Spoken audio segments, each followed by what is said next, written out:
नमस्कार दोस्तों, आज हम लोग देखेंगे मेन होस्ट का पैनल। जो ईओटी क्रेन है 15 बाई 10 टन का क्रेन है, उसका ये मेन होस्ट का पैनल है। देख सकते हैं क्लियरली सारा दिखाई दे रहा है। अभी इसमें हम लोग देखेंगे इसमें क्या क्या लगा हुआ है, इसका काम क्या है दिखाई दे रहा है। चलिए पास में चल के देखते हैं इसमें क्या क्या लगा हुआ है। ये जो दो कॉन्टैक्टर दिखाई दे रहा है, ये हमारा फॉरवर्ड रिवर्स कॉन्टैक्टर है। ट्रेन का रोटेशन डायरेक्शन मोटर का क्या होता है, फॉरवर्ड रिवर्स दोनों में चलाना पड़ता है। मेन होस्ट है अप डाउन दोनों का, इसलिए फॉरवर्ड रिवर्स कॉन्टैक्टर है। ये हमारे पास कंट्रोल एमसीबी है। ये जो दिखाई दे रहा है ये ब्रेक कॉन्टैक्टर है।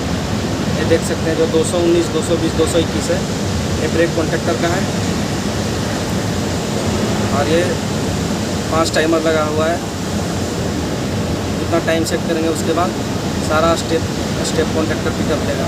ड्राइंग में हम लोग देखेंगे। ये देखिए चारों स्टेप कॉन्टैक्टर है। ये हमारा इनकमर एमपीसीबी। ये जो 101, 102, 103 दिखाई दे रहा है, यह हमारा जितने इनकमिंग 415 वोल्ट सप्लाई है। 204, 205, 206 ये जो स्टेटर सप्लाई है, जो मेन होस्ट का मोटर है उसका स्टेटर सप्लाई है। ये 219, 220, 221 अभी दिखाए थे ब्रेक का सप्लाई है। और ये सारा जो केबिन दिखाई दे रहा है, ये सारा जो केबिन दिखाई दे रहा है, ये तो मेरा ब्रेक का हो गया। ये सारा जो केबिन दिखाई दे रहा है, ये सारा मास्टर कंट्रोलर है। केबिन में मास्टर कंट्रोलर लगा हुआ होता है, उसमें सारा टर्मिनल का यहाँ पे कनेक्शन होगा। ये सारा जो दिखाई दे रहा है 7, 8, 9, 10, 11, 12, 13, 14, 15, 16, 17, 18 वो भी है।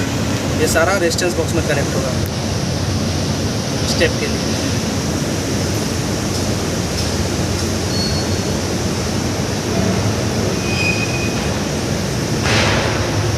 एक नया क्रेन का कमीशनिंग कर रहे हैं, तो अभी इसमें सारा हम लोग करेंगे, आपको पता चलेगा।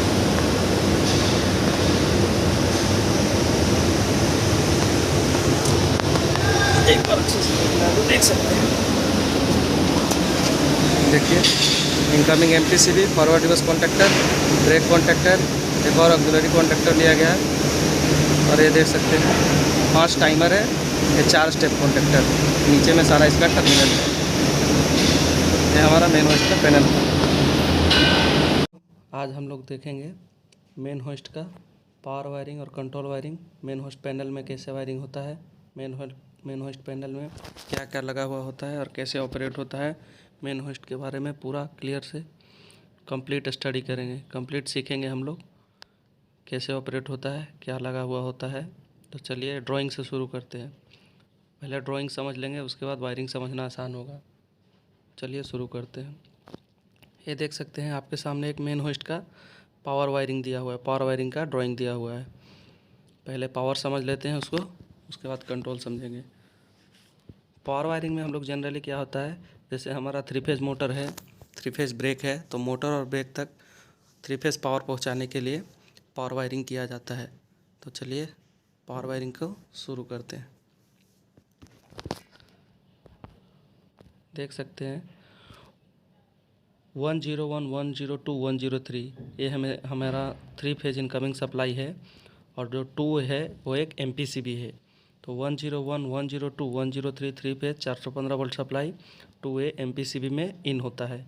एमपीसीबी का आउट से 3 फेज़ सप्लाई आउट होगा, वो है आपका 201, 202, 203, 201, 202, 203। ये हमारा एमपीसीबी से आउट हुआ। ये 2C1, 2C2 ये क्या है, फॉरवर्ड रिवर्स कॉन्टैक्टर है, आपके सामने दिखाई दे रहा होगा। और 2C7 जो है वो ब्रेक कॉन्टैक्टर है। तो देखिए 201, 202, 203, 2C1 और 2C2 दोनों में चला गया, और 2C7 में भी चला गया 3 फेज़ सप्लाई। लेकिन एक चीज़ देख सकते हैं, जो 2C1 है और 2C2 है उसमें एक फेज़ इंटरचेंज किया गया है, क्योंकि हमारा क्या है, मेन होस्ट अप होगा डाउन होगा, यानी कि फॉरवर्ड रिवर्स दोनों चलाना है।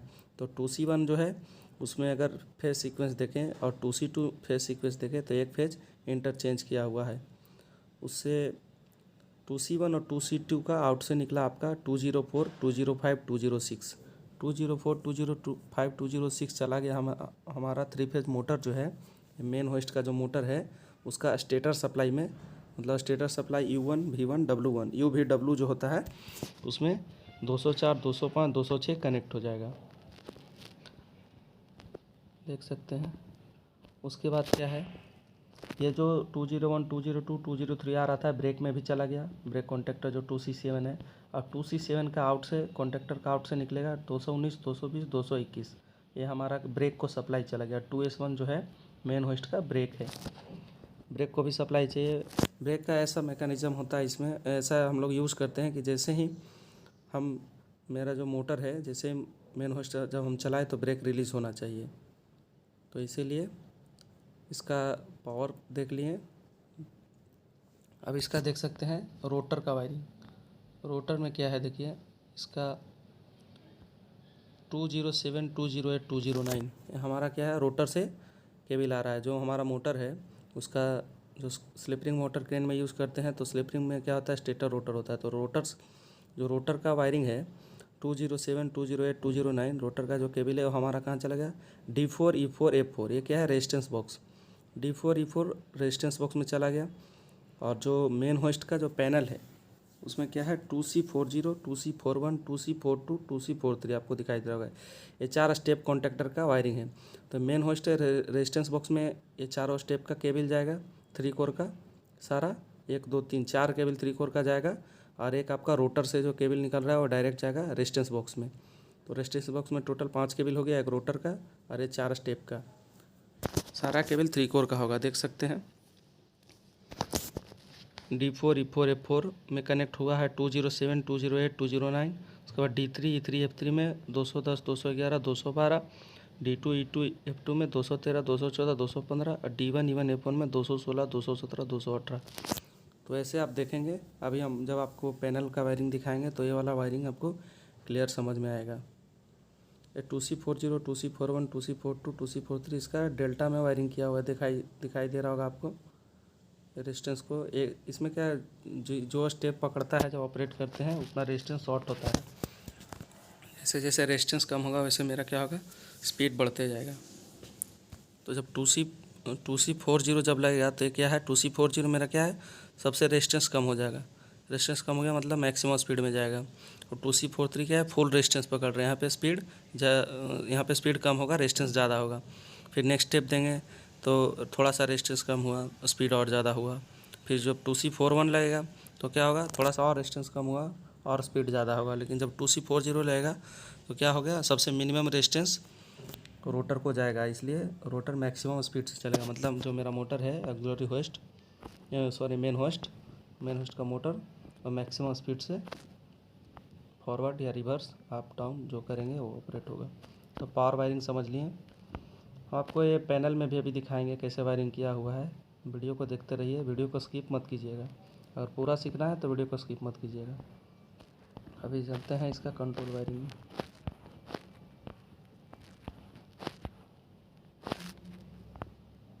देखिए मेन होस्ट का कंट्रोल वायरिंग है। इसमें क्या हुआ, प्रोटेक्टिव पैनल से क्या है 150 और 151, ये क्या है हमारा 110 वोल्ट कंट्रोल सप्लाई है, ये हमारा प्रोटेक्टिव पैनल से आ रहा है। 150 क्या है, ये कॉमन है, मतलब ग्राउंड न्यूट्रल है, सबको कॉमन कर दिया गया। देखिए 150 कॉमन। 151 जो है वो हमारा क्या है, फेज है। फेज को देख सकते हैं कैसे कंट्रोल वायरिंग किया है। सबसे पहले इसमें क्या है, 151 जो हमारा है ये क्या है, ओवरलोड रिले। इसका जो ओवरलोड रिले इसमें जो है, इसका ओवरलोड रिले मतलब MPCB दिया हुआ है। तो MPCB का जो NC कॉन्टैक्ट है, एक सिंगल पोल का MCB है, उसके बाद MPCB का NC कॉन्टैक्ट में कनेक्ट किया है 257, ये दिखाई दे 252। थोड़ा मेरे जो इसका ड्राइंग में प्रिंट है वो थोड़ा उखड़ गया है, देख सकते हैं, दिखाई दे रहा होगा। 252 ये MPCB का NC कॉन्टैक्ट में इन हुआ और उससे आउट हुआ 253। 253 पूरा कॉमन हो गया, देख सकते हैं 253। देखिए ये जो 253 है वो कॉमन हो गया। 253 हमारा चला गया लिमिट स्विच में, जो 2L2 दिखाई दे रहा है आपको लिमिट स्विच है, वहाँ से 254 255 आउट हुआ, मतलब 253 कॉमन हुआ, 254 255 लिमिट का आउट से निकला। दो कॉन्टैक्ट रहता है लिमिट में हमारा दोनों डायरेक्शन में कट होने के लिए। 254 255 ये हमारा देख सकते हैं मास्टर कंट्रोलर में चला गया, और 253 कॉमन का सारा मास्टर कंट्रोलर का जो स्टेप किट है उसमें लूप हो गया। जो हमारा 1 2 3 4 ये जो 5 किट दिखाई दे रहा है सारा में क्या हुआ, 253 का लूप हो गया। देखिए यहाँ पे 2C1 2C2 क्या है, फॉरवर्ड रिवर्स कॉन्टैक्टर है। 2T1 2T2 2T3 और 2T4 ये सब ऑन डिले टाइमर है। और आपका स्टेप कॉन्टैक्टर है 2C42 2C41 2C43 2C40 2C40 2C41 2C42 2C43 ये सारा क्या है, स्टेप कॉन्टैक्टर है। यहाँ 2D1 जो है एक ऑक्सिलरी कॉन्टैक्टर है, और 2T1 टाइमर है। मास्टर कंट्रोलर का एक अलग से वीडियो बना देंगे, उसमें आप मास्टर कंट्रोलर का वायरिंग बताएंगे कि कैसे मास्टर कंट्रोलर का वायरिंग होता है। पहले ड्राइंग में बता देंगे, उसके बाद खुद से वायरिंग दिखाएंगे करके कैसे होता है, उसमें आपको क्लियर समझ में आएगा।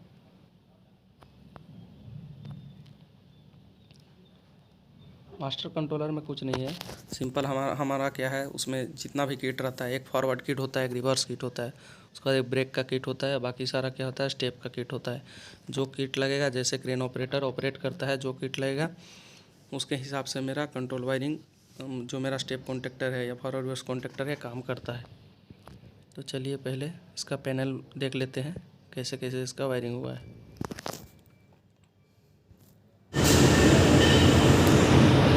हम लोग देखते हैं मेन होस्ट पैनल में कनेक्शन कैसे किया हुआ है।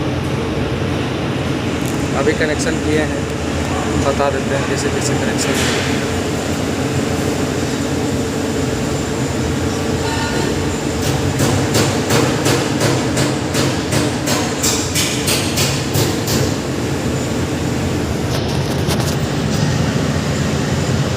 ये देख सकते हैं 101 102 और ये जो है 103,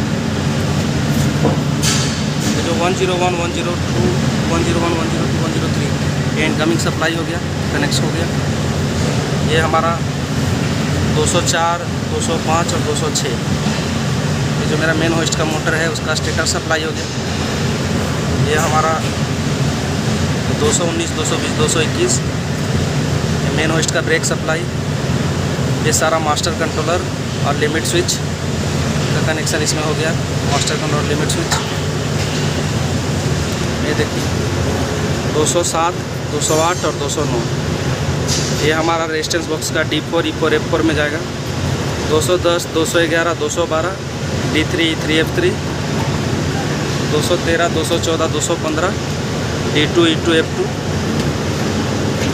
216 217 218 D1 E1 F1 resistance box में कनेक्ट होगा। तो रेजिस्टेंस बॉक्स में भी ऐसे कनेक्शन हुआ है कि नहीं ये आपको दिखा देते हैं।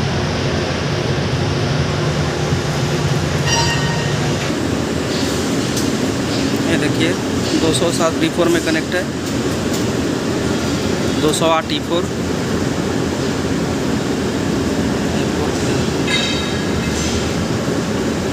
208 F4 E4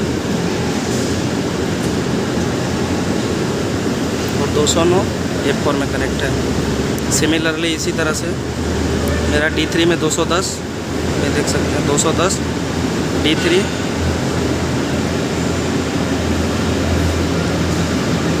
211 E3 और 212 जो 212 है वो F3 में कनेक्ट है।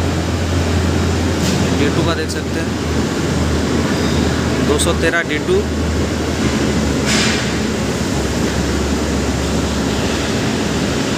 और 214 E2